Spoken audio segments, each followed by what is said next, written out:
Share this story, like this story, and leave a comment. Welcome to the Church of ACAB. I am your pastor, Father ACAB. And today we have the story of former Baltimore City Police Detective Robert Hanker, who has been convicted in a plot to frame suspects with the planted gun and also with a planted substance.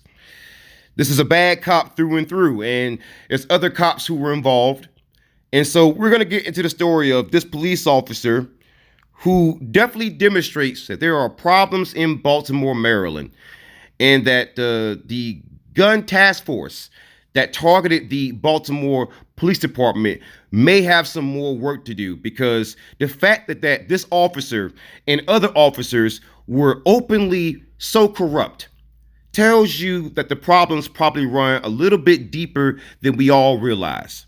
And so Hanker has been proven to have taken part in a conspiracy to plant a gun, a toy gun, a replica gun on a suspect. And that shows you that this probably happens a lot more often, and not just in Baltimore, but around the country. And a jury found Hanker guilty after deliberating for just 2 hours, and they found him guilty on all 5 counts. And Robert Hanker's case is related to the Gun Trace Task Force investigation, which says that there's widespread corruption within the ranks of the Baltimore Police Department.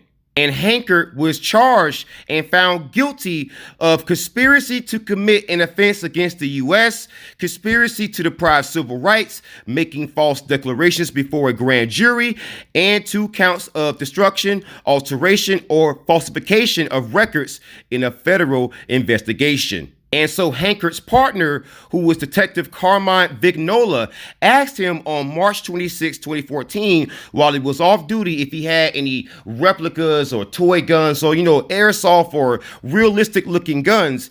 And Hanker said, "Sure, I have guns just like that." And the purpose of the replica was so that it could be planted on a suspect. And so Hanker gave the replica to Vignola.